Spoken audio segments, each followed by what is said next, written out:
que nos dá capacitação para revelar o querer e a vontade de Deus, dele sobre a face da terra, sobre a vida do homem. Amém? Insisto em dizer, eu sem a presença do Espírito Santo de Deus nada posso, nada faço, nada tenho. É a presença do Espírito de Deus que nos traz justamente a graça devida para levarmos a revelação dessa palavra aos corações dos homens. Amém? Livro de Salmos. Hoje é um culto de ensinamento e eu quero compartilhar um pouquinho. Livro de Salmos, capítulo 112. Salmos, capítulo 112. Existe somente 10 versículos no capítulo 112. Amém? Desses 10 versículos, 9 fala sobre o homem temente, o homem justo. E somente um fala sobre o ímpio. Amém?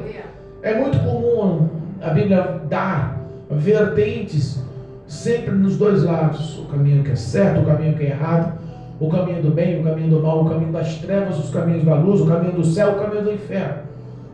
Mas dessa vez ela fez uma celebração ao justo. Vamos por assim, o tema diz: a felicidade daquele que teme a Deus. Aleluia.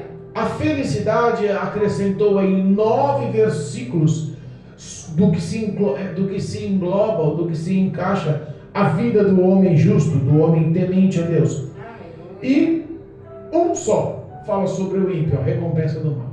Amém? Amém. Deus é bom.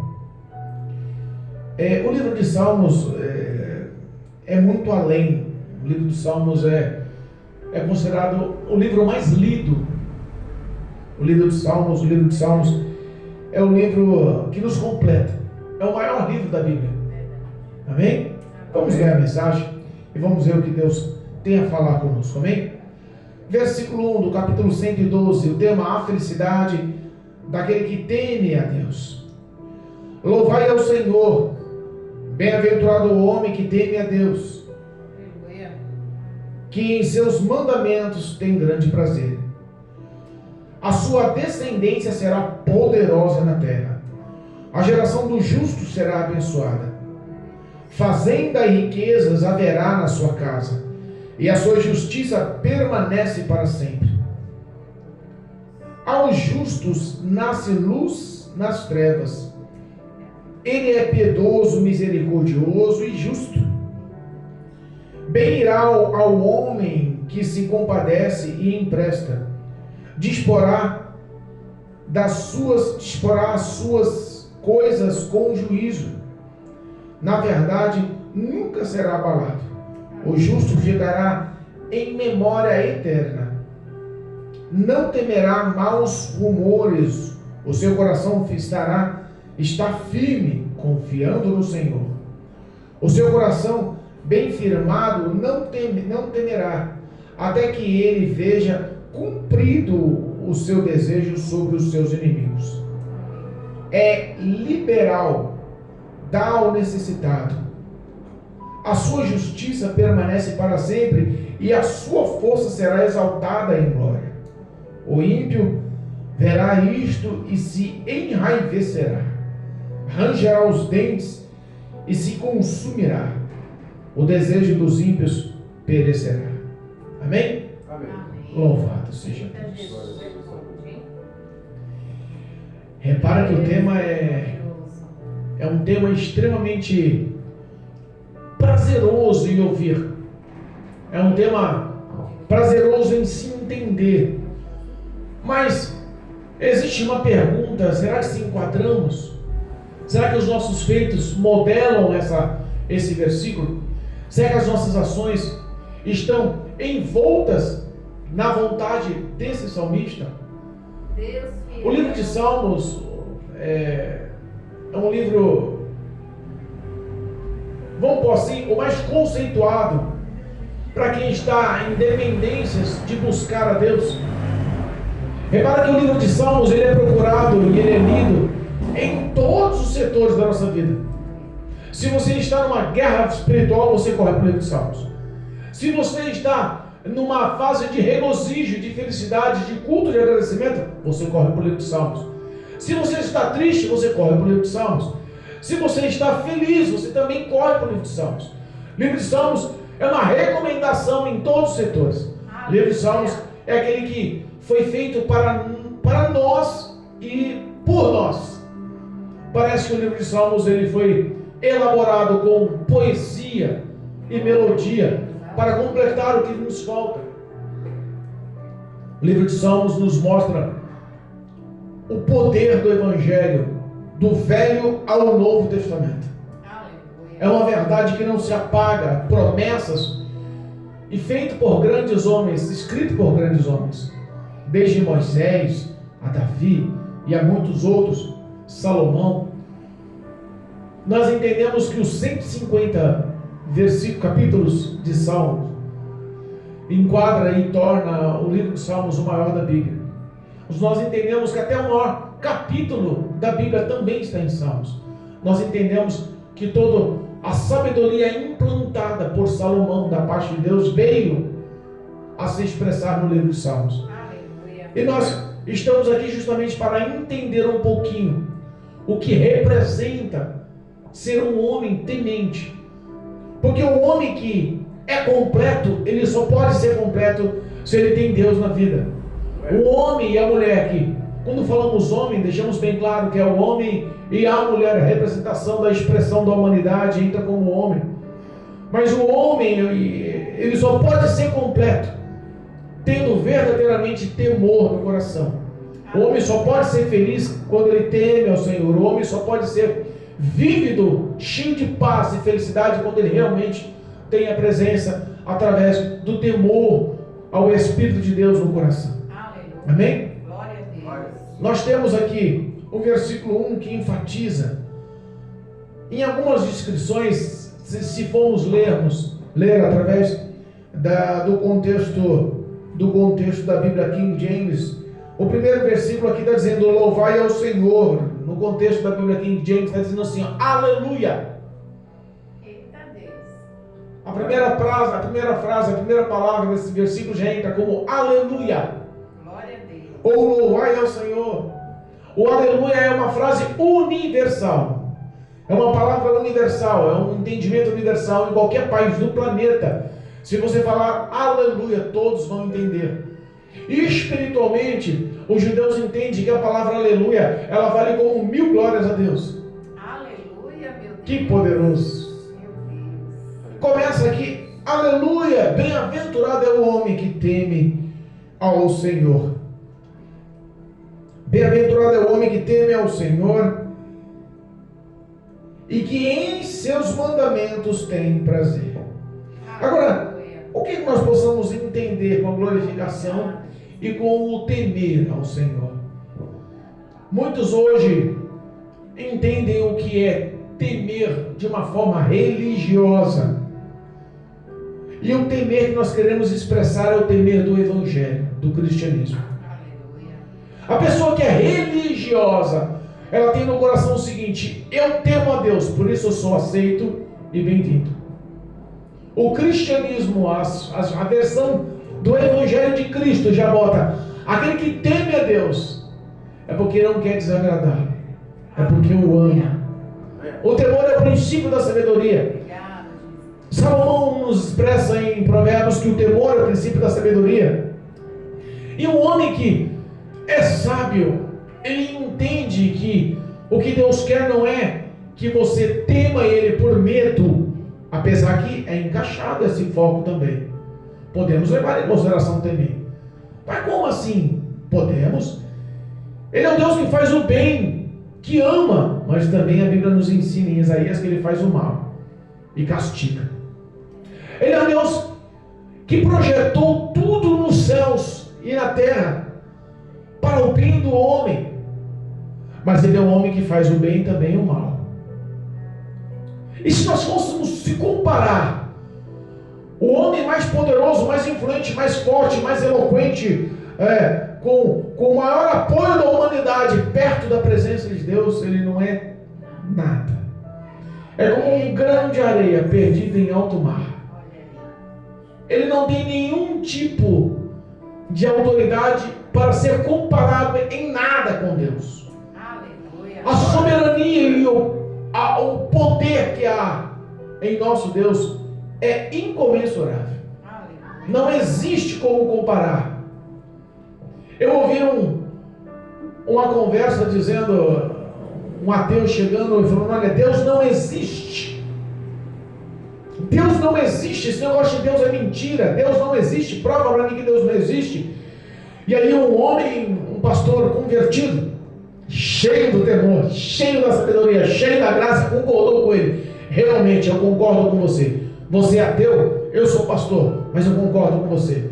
Deus não existe. E todo mundo olhou para ele pasmo. Falei: mas como você é pastor e concordou com o ateu dizendo que Deus não existe? Realmente Deus não existe. Porque tudo que existe tem começo, meio e fim. Tem finalidade, tem propósito. Deus não tem começo. Deus não tem fim. Ele não tem meio e nem propósito para a humanidade, porque Ele é o Todo-Poderoso. O Eu Sou é o nosso Deus. Ele não tem início, Ele é eterno. Ele não tem limitações, temos nós. Ele não tem utilidade para nós temos para Ele. Então eu concordo que Ele não existe, porque tudo que existe é pequeno. Tem uma hora, vai acabar, vai destruir.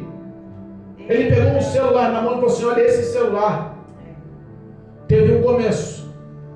Esse celular está tendo um meio em minhas mãos, está tendo um fim, um propósito, um querer nas minhas mãos. Eu estou usando ele. E esse celular, daqui a pouco, ele vai ter fim. Porque já lançaram aí um 14, um superior. Daqui a pouco esse já está limitado, perdendo-se a vida útil. Ele já vai vir no seu final. Mas Deus não. Então, se a gente parar para analisar, o comparativo realmente pode ser real. Deus é o Todo-Poderoso e devemos temê-lo, sim. Mas a expressão do homem bem-aventurado não é aquele que tem medo de Deus. A expressão do homem bem-aventurado que teme ao Senhor é aquele que quer agradar a Deus. Aleluia. Como um filho que não quer desobedecer ao pai, não porque tem medo de apanhar, mas porque sabe que vai magoar o pai. Um homem que sabe se enquadrar a ponto de ser recebido por amor e aprende a amar, ele nunca quer decepcionar. Nós não tínhamos nenhum tipo de raiz do bem em nossas vidas antes de conhecer a Cristo. A Bíblia fala que todos pecaram e todos estavam destituídos da glória de Deus. E aí vem Jesus, o Filho unigênito, por ordem do nosso Deus, do nosso Senhor e Criador. Aleluia. Vem Ele e morre na cruz do Calvário por amor. Ele se apropria dos meus pecados, das minhas maldições, dos meus erros, de todas as minhas mazelas. Eu era para estar na morte, naquele Calvário, mas Cristo decidiu se apropriar dos meus pecados. E eu creio que a ação de amor de Deus mostrou uma diferença na vida do homem. O homem, ele enxergou que sem créditos ou méritos do passado, Deus olhou para ele e falou assim: eu decidi te amar. Porque o amor é uma decisão. Deus, Ele ama o homem independente dos créditos, dos méritos. E o homem que foi encontrado pelo amor de Deus, ele é transformado e modelado. É por isso que ele quer obedecer, porque ele escolhe a Deus por amor. A partir de agora, ele reconhece, erguendo as mãos para os céus, perante a humanidade, que Cristo é o Senhor e Salvador. E não é uma decisão por obrigação, entenda, é uma decisão por amor. Ele me amou, eu quero amar a Cristo como Senhor e Salvador, como meu Rei, como servo que sou. E aí você entende o que representa a palavra temor. Temor não é apenas ter medo das consequências. Temor é aquele filho que decide amar a Deus, obedecer a Deus, porque Ele amou nós de uma forma tão grande que é injusto magoar o Espírito de Deus que mora em nosso coração. As nossas ações, os nossos méritos não são nada se nós não amarmos a Deus e se doarmos e colocarmos o Senhor em primeiro lugar em nossas vidas. Bem-aventurado é o homem que teme ao Senhor. Bem-aventurado é o homem que guarda os seus mandamentos e que neles tem prazer. Se pararmos para entender que o homem que aprende de Deus e se doa ao Senhor e decide amar ao Senhor, todas as palavras do Senhor serão prazerosas ao ouvido do homem. Porque nós queremos aprender com o Senhor, mas sabemos que a vontade do Senhor é sempre boa, perfeita e agradável. Por isso Ele nos ensina a sermos doadores de si mesmos, a matar a nossa carne, os nossos egos e desejos, e a enaltecer e engrandecer a presença do Espírito Santo que mora em nosso coração. Glória a Deus. Por isso o homem tem prazer nos seus mandamentos. Por isso o homem tem prazer nas suas palavras. Por isso o homem vive as suas palavras. E repara, quando o homem teme ao Senhor e tem prazer, pratica, guarda, vive as palavras do Senhor, porque decidiu amar ao Senhor, porque decidiu se doar ao Senhor, tudo na vida dele vai bem. Esse versículo resume a pregação. Se nós pregarmos e entendemos um pouquinho sobre o versículo 2, o versículo 2 diz assim, ó: a sua descendência, ou seus filhos que virão, será poderosa na terra. A geração dos justos será abençoada. Olha o versículo 3: riquezas e fazendas haverá em sua casa, e a sua justiça permanecerá para sempre. Se nós entendemos que o homem que ama a Deus, que o homem que guarda os mandamentos e tem prazer nas palavras de Deus, sente prazer em representar esse evangelho, sente prazer em praticar esse evangelho, ele anda de cabeça em pé, ele não anda em trevas, as suas ações são vistas por todos, ele tem paz e comunhão com todos. Repara que tudo na vida dele vai bem. Eu costumo dizer, se você está bem com Deus, no mundo espiritual, a sua vida material, Deus cuida.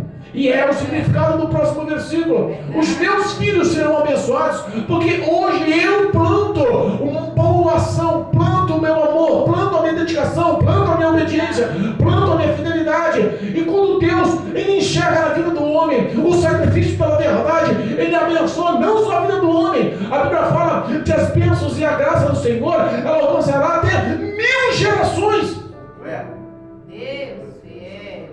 Se lemos Deuteronômio capítulo 28, versículo 2 em diante, fala que todo aquele que guarda a palavra do Senhor, as bênçãos correrão.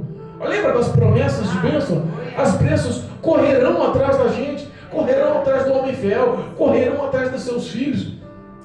Por que a vida de muitos estão dilaceradas? Por que existem percas e danos, frustrações, necessidades, humilhações? Porque tantos estão vivendo uma vida de desolação, porque tantas pessoas hoje não enxergam que a vida deles está indo de mal a pior. No passado tinha alguma coisa, mas se envolveu e acabou se destruindo pelo pecado. O pecado simplesmente mata. Não tem outra explicação. Se nós pegarmos o capítulo 28 do Deuteronômio, fala até o versículo 14 sobre promessas de bênção. Mas se do versículo 15 em diante, até o versículo 54, fala sobre promessas de maldições. E ninguém quer saber de maldição. Existe muito mais maldições para os desobedientes do que bênçãos para os obedientes. Haverá fartura e riqueza. E não é só no espiritual, será também no material. A prosperidade, o dinheiro, não é pecado. Pecado é colocar o coração, o dinheiro em primeiro lugar no coração. Aí sim está no pecado. Porque a Bíblia fala que não pode jorrar da mesma fonte de água, água doce e amarga. Não dá para servir a Jesus Cristo e ter a idolatria, o desejo, o consumismo no coração do dinheiro, servir a Deus e a mamão.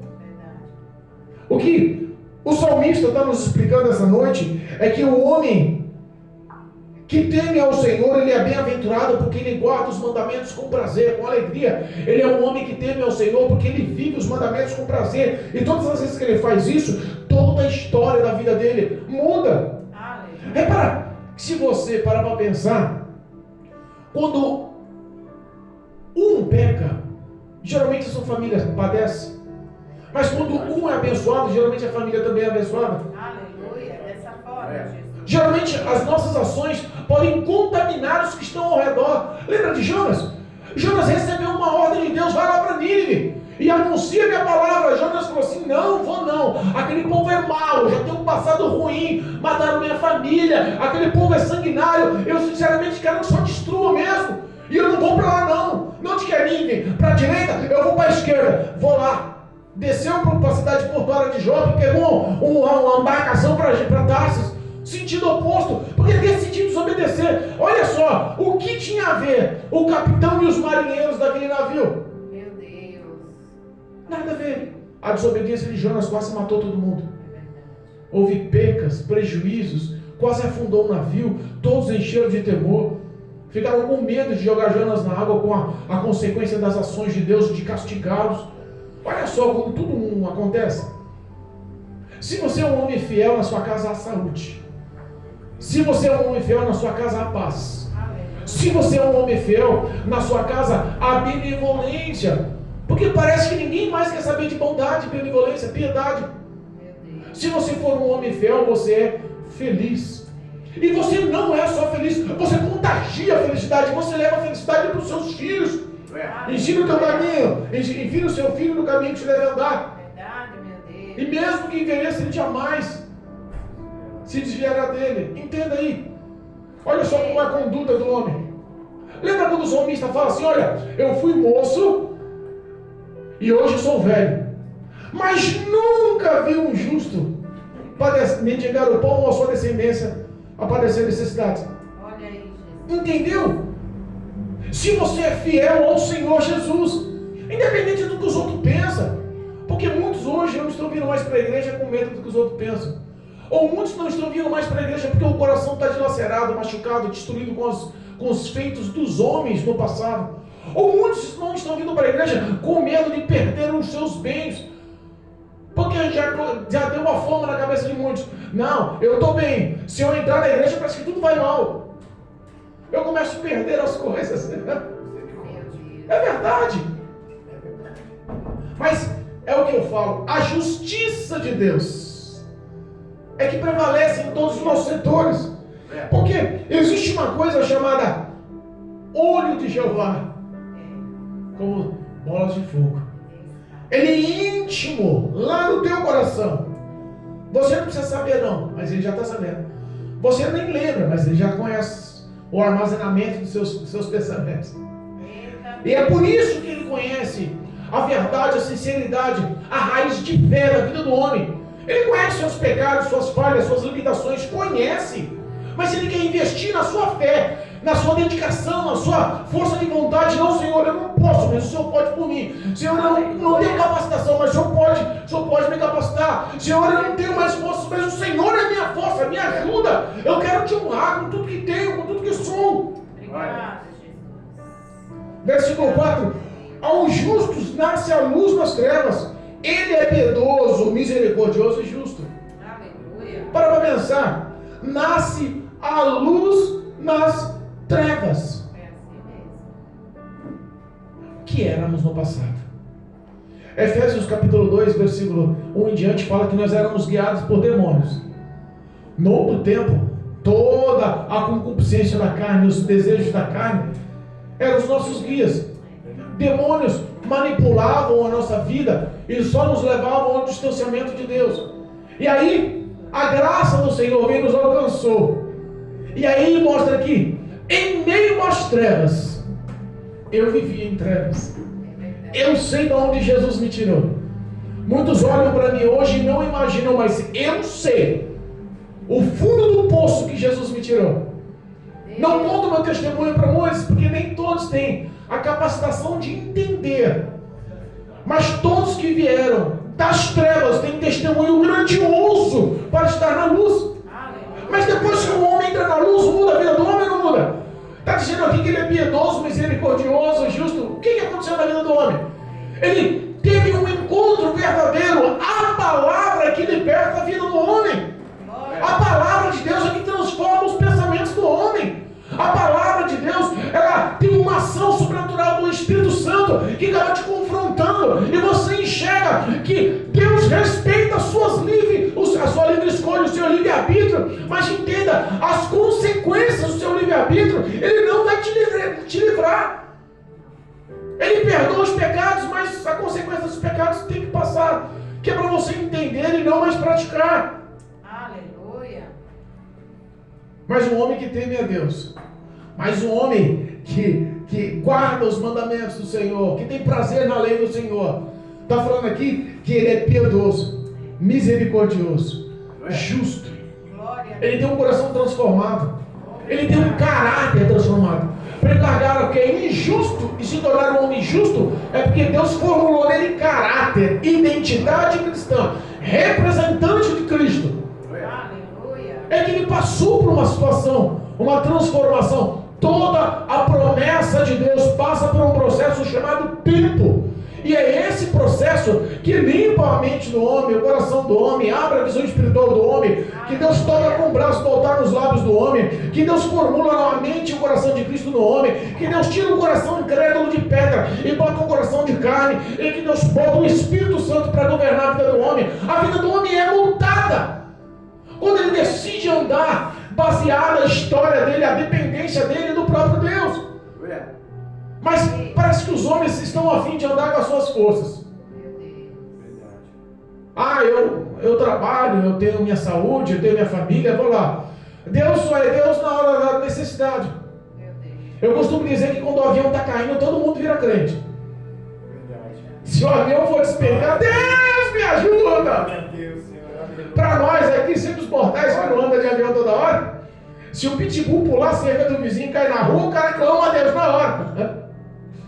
Se o assaltante entrar na casa, se a arma botar na cabeça, se a calamidade acontecer, se a enfermidade acontecer, tantos males vêm de repente.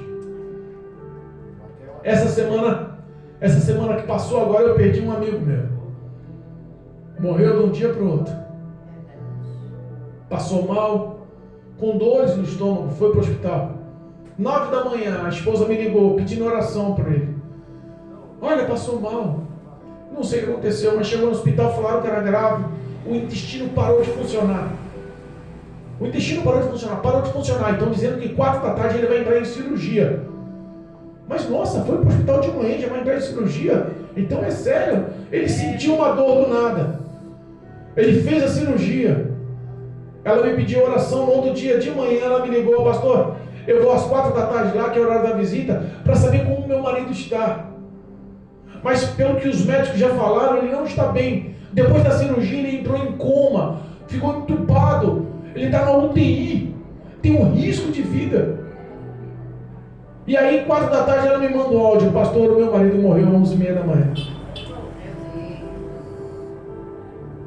Ei, aquele que teme ao Senhor tem prazer nessa palavra. E essa palavra nos ensina, Paulo nos ensina através dessa palavra. Combati o bom combate, acabei a carreira, eu guardei a fé. Eu sei para onde eu vou, eu sei os braços que vão estar refugiados. Eu sei que Jesus nos céus vai me acolher, porque eu decidi guardar as palavras, ter prazer no amor de Deus, viver a transparência desse evangelho. Eu decidi renunciar aos meus desejos, eu decidi lutar contra a minha carne, eu decidi ser fiel ao Senhor, eu renovei a minha aliança no sangue do Cordeiro, eu não mais agi conforme quis, mas fui governado e guiado pelo Espírito de Deus. Glória a Deus. Obrigado, Jesus. A luta é constante. Mas posso dizer, aquele que te guarda não dorme, aquele que te protege não tosqueneja, aquele que guarda a tua alma, ele não vacila. Ele guarda a tua entrada, guarda a tua saída. Mal algum pode te acontecer, porque você é um bem-aventurado. Guarda as palavras do Senhor no coração. Pratique as palavras, tenha prazer nas palavras. Seja feliz com essas palavras, viva essas palavras. Tudo ao teu redor será mudado. Como diz o Salmo 1, como árvore plantada junto a ribeiros de águas. As suas folhas nunca murcham, as suas raízes nunca ressecam, e no devido tempo ela sempre dá os seus frutos. Deus, Ele está prontificado a honrar a vida do homem, sempre. Olha só, o versículo 5: bem irá o homem que se compadece e empresta, disporá das suas coisas com juízo. Repara que uma pessoa que tem vida com Deus, ela não se apega com os bens materiais. E engraçado que quando ela não se apega com os bens materiais, aí que Deus faz ela próspera. Quer um exemplo? Lembra de Jacó e o seu genro? O seu sogro? Não, a partir de agora o meu salário vai ser as ovelhas listradas, malhadas, manchadas. Não, tudo bem, é a minoria, pode pegar. Aí fizeram um acordo. De repente Deus começou a fazer daquele montão de rebanho, aquele pouquinho que não nascia, Deus mudou. Fez aquele pouquinho que não nascia, nascer, só para honrar Jacó. Só que o sogro ficou 18 tão grande, os filhos começaram a falar: peraí, pai, você está dando os seus animais, as suas crias para Jacó está enriquecendo nas suas costas. E ele foi ver e começou com o olho grande: não, vamos inverter. Agora você vai ficar com as lisas e com as brancas. Ele inverteu ida e vinda 10 vezes. Mas todas as vezes que ele invertia, a graça do Senhor estava sobre a vida de Jacó. E filho de Jacó, um homem rico, próspero. Eita Deus fiel. Não tem como não glorificar a Deus. E muitos falam: pastor, mas por que você não é próspero? Falaram para mim uma vez. Assim, eu sou próspero. Quem disse que eu não sou próspero? A prosperidade não é riqueza. A prosperidade não é riqueza. O homem não vive só de pão, mas vive de toda a palavra que sai da boca de Deus. Tem muita gente que está pensando que é só o que entra que vai fazer o homem evoluir, e não. Aleluia. A prosperidade na vida do crente é a falta da necessidade. Eu não tenho necessidade de nada. A minha prosperidade é o meu Cristo que me completa e abre as portas em tudo que preciso. Aleluia. Deus fiel. Eu sou feliz como bebo, eu tenho minha casa, eu tenho o que eu necessito dos meus prazeres. Eu não dependo de ninguém, eu não devo uma moeda para ninguém. Glória a Deus. Sabe, situações que eu olho e falo: mas como um pastor que não trabalha vive tão bem? Porque o homem se torna bem-aventurado quando ele decide temer ao Senhor, quando ele decide viver as palavras do Senhor. Quantas pessoas que eu conheço que faliram? Quantas pessoas que eu conheço que vieram à ruína? Tinha carro bom, moto boa, casa, casamento frutífero, filhos. Perdeu tudo só porque decidiu desobedecer. Meu Deus. Perdeu tudo. Perdeu tudo. Hoje vive a míngua, hoje vive de favor, hoje vive por trocados, hoje vive uma vida de miséria. E o engraçado, que está que nem um filho pródigo, está comendo as bolotas do porco, esquecendo que tem a casa do pai. Eita. Esquecendo que tem a casa do pai. Olha aí. O engraçado é que o pai não foi buscar lá não, né? O filho teve que voltar, não foi? O pai recebeu gostoso, fez festa, matou lá um bezerro cevado, mandou todo mundo lá, colocou um anel, vestes novas, fez ou não fez festa, todo mundo se alegrou, mas ele foi buscar lá no meio dos porcos? Ah, tá. Glória a Deus. Tem que vir correndo. Versículo 6: na verdade nunca será abalada, o justo ficará em memória eterna. Aleluia. O versículo 6 e o versículo 7 se completa: não temerá maus rumores, o seu coração está firme, confiando no Senhor. Quando o homem ele tem uma fé fincada, firmada, cravada na rocha do Evangelho, nessa palavra, eu costumo dizer que essa palavra é o caminho, é a bússola para o céu, é a transformação da vida do homem. Se você ouvir e praticar e ter prazer nisso, pode ter certeza que nada pode mudar a sua fé, a sua história. Seremos como os montes de Sião em volta de Jerusalém, que não se abalam, mas permanecem para sempre. Vocês já viram o mapa físico de Jerusalém, onde fica Jerusalém? Não? Davi escolheu um monte extremamente alto para fundar Jerusalém, para formar a cidade de Jerusalém. Só que em volta desse monte tem mais 7 montes e muitos vales. Por que ele escolheu um ponto de acesso tão difícil para formar Jerusalém? Para evitar o ataque de inimigos. Se tornou uma fortaleza. E essa fortaleza, ela estava em volta de montes ao redor, para evitar que ela se abalasse. Ela seria só mais uma com estrutura fincada. O Evangelho é isso. É você fincado no monte da verdade, na rocha da verdade, na palavra. Aleluia. É como luz em trevas. Tua palavra é luz para os meus pés, Olha aí, Jesus. lâmpada para os meus pés, luz para os meus caminhos. E nada, nenhum tipo de rumor pode abalar a vida do homem. Nós entendemos que a nossa história é envolta de más notícias.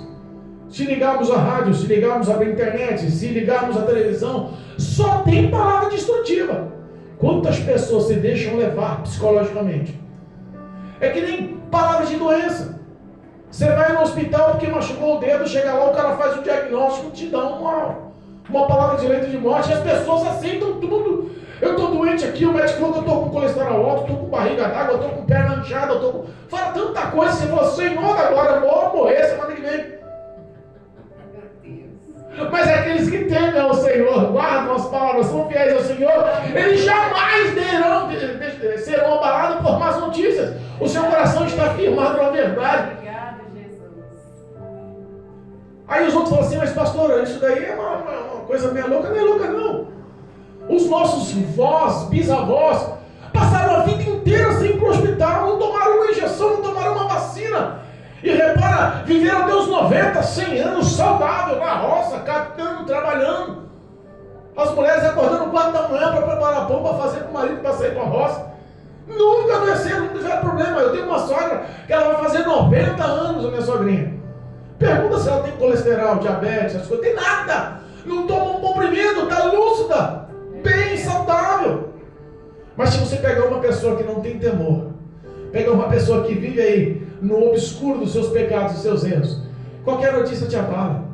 Vai ficar desempregado, oh meu Deus, agora eu vou passar fome. O médico falou que você tem uma tendência, oh meu Deus, Então eu fico pensando que a falta do conhecimento traz ruínas. E muitas das vezes essas ruínas trazem erros, e as pessoas erram involuntariamente. Elas não querem errar porque querem, mas elas não têm base da verdade. E a gente erra por falta de conhecer a verdade da palavra de Deus. E de reconhecer o poder dessa palavra. Aqueles que confiam no Senhor não serão abalados. O seu coração bem firmado, não temes. Olha o versículo 8. O seu coração bem firmado não temerá, até que veja o cumprimento do desejo sobre os seus inimigos. Olha só. Agora entramos numa polêmica, né? Mas o crente tem inimigo? Tem. O crente tem inimigo? Tem, mas o crente não pode ter inimigo. O crente é bonzinho, o crente tem que fazer o que é bom.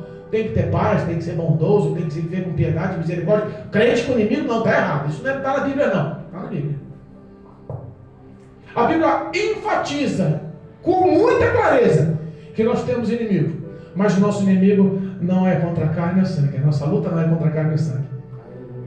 Porque as pessoas não entendem, mas vivemos uma luta espiritual, um combate espiritual todos os dias.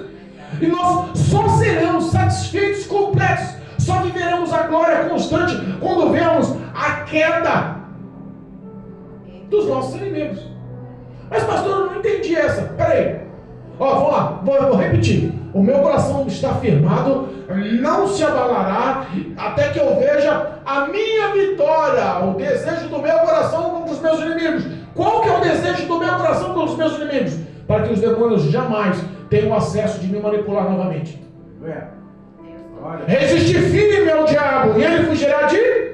Por um caminho virá, mas por 7 correrá de vós. Irmãos, a partir de agora nós estamos numa guerra e não estamos mais só. Nós tem 2 lados numa guerra. Tem 2 lados, nós estamos do lado errado, só apanhando, só perdendo, só derrota, só tristeza, só depressão, só dor, só humilhação, só necessidade.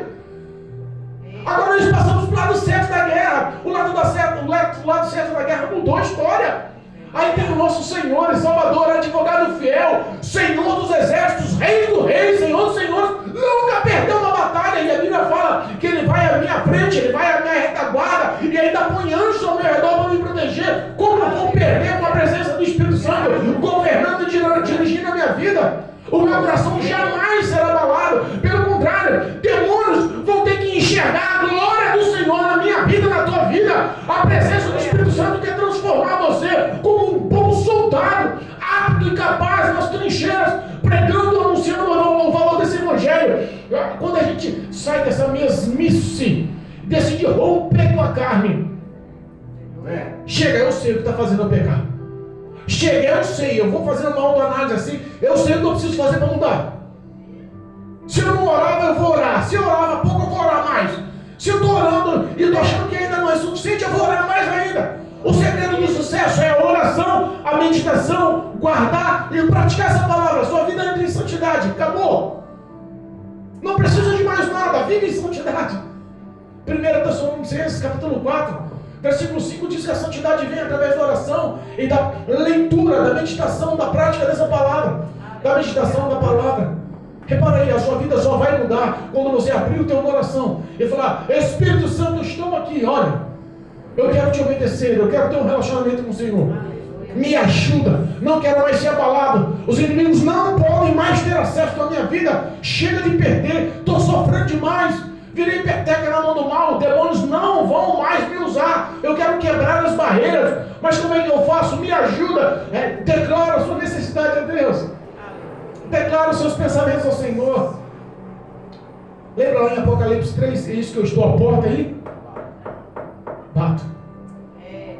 Aquele que abrir, porque existe a lei do livre-arbítrio. Tem gente que ouve, tem um monte de gente que passa aí e não ouve. Tem temor? Tem. Conhece? Conhece. Sabe das consequências? Sabe. Diz que ama a Deus? Diz. Mas quer abrir o coração? Não.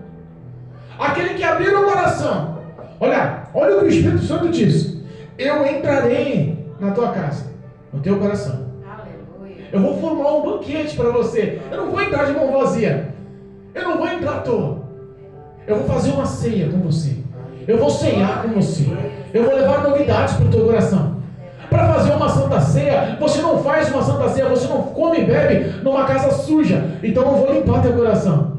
Eu vou arrancar tudo que está ali, que está trazendo mau cheiro, está trazendo sujeira, animais, ratos, demoníacos, está tentando destruir a sua vida. Eu vou fazer uma limpeza, vou limpar, adornar, vou purificar a tua casa, o teu coração vai ficar limpo. E aí eu vou ser o seu Deus, e você será o meu filho, e nós iremos cear juntos. E o desejo do Espírito Santo é que esse relacionamento não seja a curto prazo, mas esse relacionamento seja eterno. O homem não entende que o relacionamento com Deus não é a curto prazo, mas é a longuíssimo prazo, pela eternidade. O que Deus quer é mudar a vida do homem na terra e conduzir o homem aos céus para viver a excelência do que Ele tem preparado para nós. É verdade, meu Deus. O desejo do meu coração é que os meus inimigos não tenham mais poder de me manipular, de me algemar, de me aprisionar. O desejo do meu coração que está dizendo aqui, o versículo 8 resume essa verdade. O Espírito Santo quer fundamentar o teu coração nessa palavra. Essa palavra é a rocha que vai fazer qualquer tempestade de vento sobressair, mas você não será abalado. Muitos estão firmados na areia, com muita estética, com muita aparência de crente, mas um dia vão padecer e dar satisfação. Eita, meu Deus. Ué. Verdade, Jesus amado. Versículo 9, eu já estou encerrando. O tempo passa, a gente não vê, mais uma hora de pregação a gente não vê. Versículo 9: é liberal, dá aos necessitados, a sua justiça permanecerá para sempre, e a sua força será exaltada em glória. Aleluia. É liberal, dá aos necessitados. Quando fala em liberalidade, é quando o homem tem, ele se dá o acesso. As pessoas têm acesso a chegar, confiam, não tem nenhum tipo de receio. As pessoas conseguem chegar e se abrir. E ele simplesmente se doa aos necessitados. Muitos podem pensar que é no financeiro, mas aqui não está falando no financeiro, não. Aqui está falando em piedade. Aqui está falando, olha, a sua justiça permanece para sempre. Ele dá aos necessitados o que? Justiça, força. E quando a gente é justo, quando você os homens encontram acessibilidade a você, é porque ele viu em você alguma coisa diferente, mudada. Não tem como você chegar num ladrão e pedir conselhos de finanças. Não tem como chegar no médico e pedir conselhos de concretar uma laje. Não tem como chegar no advogado e pedir conselhos de como faz um parto. Repara que tudo tem o teu perfil certo se enquadra no seu tempo certo. Mas para tudo na vida do homem, o homem tem que entender que o nosso perfil é o Espírito de Deus. É a vida de Cristo sobre a face da terra. E Jesus, ele não foi só amoroso, piedoso, ele foi justo. E quando o homem é justo, você enxerga nele e fala assim: ali eu posso pedir um conselho, ali eu posso pedir uma ajuda. Ele não vai me defamar, ele vai me ajudar. Eu tenho uma sensibilidade, eu sei que ele tem caráter, ele não vai mudar, ele não vai me expor. E aí fala que a sua força, a força de um homem justo é justamente o seu caráter. A sua força será exaltada. Repare que tem pessoas que são marcadas em nossas vidas, a gente nunca mais esquece. Eu tive um presbítero que era pastor Ademir. A gente chamava ele de pastor, mas ele era presbítero, mas estava à frente do ministério. Pensa num homem com caráter. Era um homem que a história dele era muito rústica, muito simples, mas era um homem que não desviava os seus passos. A sede era lá na Vila Nive, ele ia de a pé, todo culto lá na Vila Nive. Ele era o primeiro a chegar na igreja, o porteiro nem tinha chegado para abrir a igreja, ele já estava lá com a Bíblia do alto braço, esperando. Sempre de terno e gravata, nunca chegou atrasado, chegou meia hora antes. As igrejas nem estavam abertas, estavam na porta da igreja, parado esperando. E isso era dele, era o caráter dele, era a ideologia dele. Aquele homem, eu nunca vi ele com uma camiseta, eu nunca vi ele com uma calça jeans. Ele trabalhava como pedreiro, ele trabalhava de pedreiro com camisa social, abotoada até o talo, manga longa, abotoada a camisa, calça social, trabalhando. Você acredita? Aquilo era um caráter dele, aquilo era a personalidade dele. Ele não vestia-se como crente, ele era crente. Ele não se mostrava, ele vivia aquilo porque o Espírito Santo mudou a vida dele. Ele era um cachaceiro no passado, a vida dele se transformou honrada, e a Bíblia está falando aqui que será honrada e exaltada em glória a sua força, a sua força de vontade. Repara que quando o homem tem um testemunho muito difícil, porque Deus resgatou ele do fundo do poço. Quantos traficantes a gente enxerga aqui, pregam a palavra aí notoriamente? Vamos dar um exemplo? Júnior Trovão era traficante do Morro do Alemão. Será que a gente pode exaltar a força dele hoje? Pode ou não pode? Camila Barros vivia no fluxo, no funk, no Rio de Janeiro. A gente pode exaltar a força dela hoje como mulher de Deus? Quantos drogados, quantos alcoólatras, quantas garotas de programa, quantas atrizes de novela que eram corrompidas pelo dinheiro, quantas pessoas que decidiram romper com a carne, dar um basta no pecado, se tornaram pessoas fortes. Aleluia. Eu contei uma história na última pregação, vou repetir. Essa historinha encaixa muito bem nessa história. Tinha um homem que ele relatou uma escrita e eu fiz questão de ler no Facebook. Ele disse assim, ó: o meu pai andava 10 quilômetros para ir trabalhar, o meu avô andava 10 quilômetros para ir trabalhar e 10 quilômetros para vir do trabalho para casa, todos os dias. O meu pai, filho do meu avô, andava 5 quilômetros para ir trabalhar e mais 5 quilômetros para voltar do trabalho para casa. Eu já vou com a minha BMW trabalhar. O meu filho certamente irá com uma Mercedes trabalhar. O meu neto, então, provavelmente irá com uma Ferrari para trabalhar. E aí, ele falou assim, qual o significado da história? É que uma vida sofrida forma homens fortes. Porque o meu pai formou caráter em mim, como o meu avô formou caráter no meu pai, para que nós possamos conquistar as coisas com honra. Mas as coisas com muita facilidade formam caráteres frágeis, vulneráveis. Provavelmente o meu neto, que vai estar andando de Ferrari, já vai estar corrompido, vai estar enfraquecido. Os deleites da vida trazem os prazeres e pecados e corrompem a vida espiritual. Qual que é a tua força hoje? Já sofreu tanto? Quanta bagagem tem no passado quando andava com Cristo? Quanta bagagem, quantas orações, quantos clamores, quantas pregações.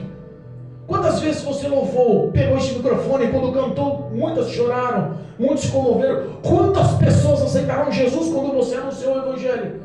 Quantas vezes você subiu ao monte com o joelho em terra e clamou e suplicou e sentiu o toque da presença do Espírito Santo? Deus poderoso. Qual o teu passado? Você já foi forjado com caráter, você já foi forjado com força, você já tem experiência com Deus. Por que está voltando a fragilidade das aceitações, das ofertas do pecado do mundo? Meu Deus. O salário do pecado é um só, a morte. E não se deixe iludir, o pecado mata. Eu repito, o pecado mata. Parece que as pessoas esqueceram que o pecado mata. O diabo ele não consegue mostrar um inferno bonito, atraente, gostoso, prazeroso. Mas ele consegue mostrar um caminho largo, fácil, cheio de luzes e prazeres, cheio de tons e melodias. A ponto de mostrar que o caminho é melhor, mas a consequência vai ser pior. Meu Deus. Jesus ensina para entrarmos pelo caminho da porta estreita. Porque o caminho da porta larga muitos entram, mas é um caminho de perdição e morte. E sabe o que é engraçado? Essa batalha espiritual, ela é em todos os setores, inclusive dentro da igreja. Porque também dentro da igreja, muitas pessoas desistiram pela fragilidade de dar ouvido a muitos que estão na igreja. Quantas pessoas estão em casa aí, ouvindo pelo YouTube, lembrando, pastor, você está pregando, é muito bonito falar sobre o Evangelho, mas eu sofri na mão daquele pastor, eu sofri na mão daquele missionário, daquele evangelista, daquele pregador. Eu ouvi que não era para ouvir da dirigente, eu fui humilhada, fui exposta. Quantas pessoas estão padecidas, coração feridos e desistiram do Evangelho? Mas sabe o que eu fico pensando? Que nenhum tipo de ofensa, nenhum tipo de agressão, nenhum tipo de dor que você sofreu se compara com o preço que Jesus pagou na cruz do Calvário. Eita Deus. A moeda, a cédula, a nota, o preço pago foi o sangue de Jesus. Aquela coroa de espinho, tenho certeza que foi muito mais doída do que as suas ofensas. Aqueles pregos que perfuraram os pés e as mãos foram muito mais difíceis do que as palavras que te magoaram. Aquelas chicotadas que dilaceraram e rasgaram as costas de Jesus. Aquela caminhada que ele desfaleceu, o suor com o sangue.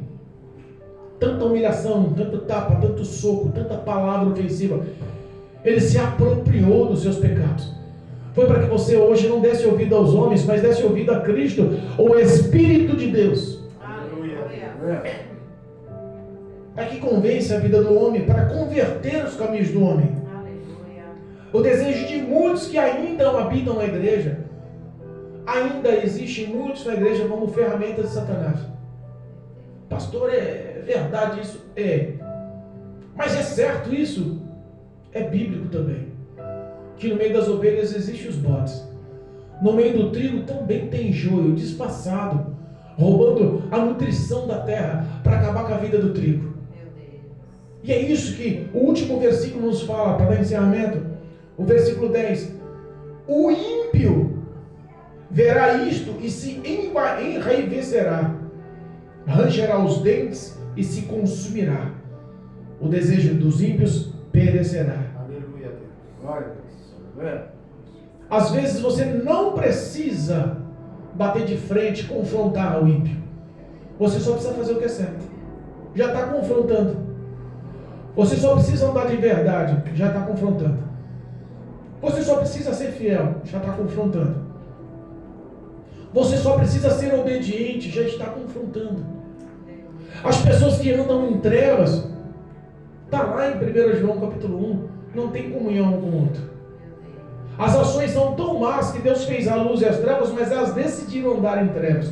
Vão andar em trevas, mesmo estando na luz. Porque as minhas ações não se encaixam, não batem com a vida daquele irmão, daquela irmã. Ele é metida santa, ele só fala bonzinho, só prega uma palavra de disciplina dura. Eu não quero saber desse homem, não. Eu quero ser chamada de como é que o evangelista Cleber fala? De bênção. De insensata, não. Essa palavra foi bênção. O desejo de muitos é justamente a inveja. A inveja continua sendo implantada por demônios no coração de muitos na igreja. E isso corrói a alma de muitos, corrói a estrutura psicológica de muitos. Tem pessoas que deitam na cama, põem a cabeça no travesseiro, sonhando, calculando, forjando alguma armadilha contra a tua vida. Você acredita nisso? É verdade, Deus. Quantas pessoas olham nos seus olhos, mas não conseguem ter compaixão? Pena é uma coisa, dó é uma coisa. Nós estamos falando de compaixão legítima, misericórdia é outra coisa. Mas a Bíblia fala que o desejo deles se despedaçará, não vingará, não prosperará. A diferença do justo e do ímpio. A diferença do justo é justamente viver as promessas por amor e obediência. A diferença do ímpio é justamente colocar os seus desejos acima dos desejos de Deus. E a inveja, nascida no coração de Satanás, que veio lá dos céus, consumiu, destruiu, manipulou e arruinou a vida de muitos anjos. Para pensar quantos anjos poderosos foram arruinados e transformados em demônios, porque deram ouvido a Satanás. Será que na igreja está diferente? E se na igreja, que nós temos a intercessão do Espírito Santo, é uma batalha constante, e quem está no mundo? Aí é que é o difícil. A Bíblia fala que o juízo começará pela igreja. Mas se o juízo já vai ser tão duro para os que servem a Deus, e aqueles que não servem? Eu quero deixar uma frase de término para você essa noite.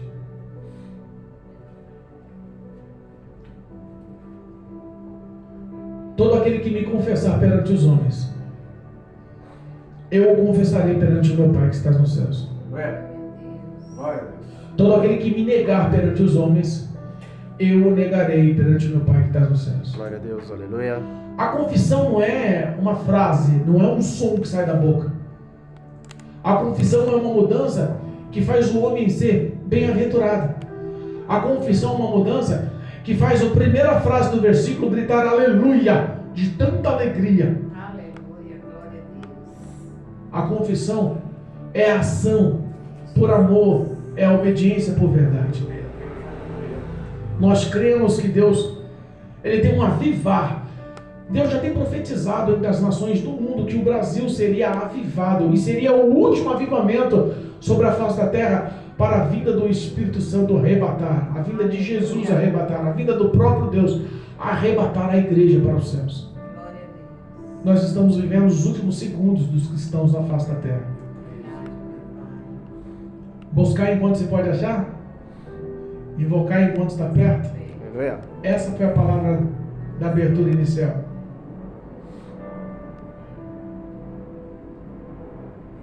Jesus Cristo te ama de uma forma intensa. E o duro é que Ele sofre com você. Ele conhece a sua dor, Ele conhece suas fragilidades, Ele não quer ver isso. Se nós que somos pais maus damos coisas boas aos filhos, como pode ser o próprio Deus ficar satisfeito em ver os filhos padecerem tanto, querendo dar coisas melhores ainda que Deus?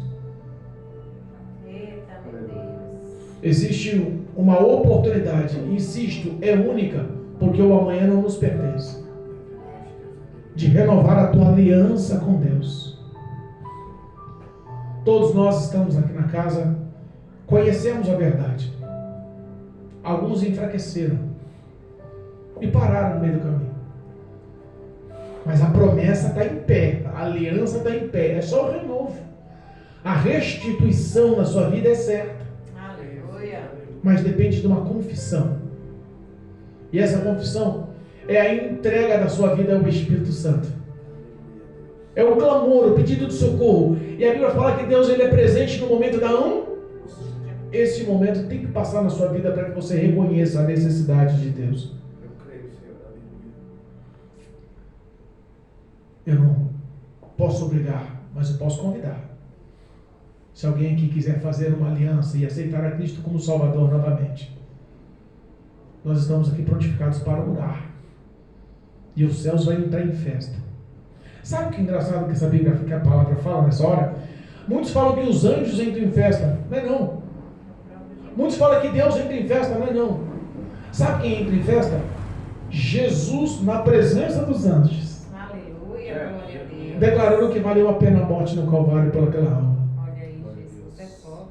Declarando que valeu a pena ter tomado chicotadas, carregar a cruz, padecer de fome, sede, humilhação, a coroa de espinhos, cravos nos pés e nas mãos, a morte por asfixia na madeira.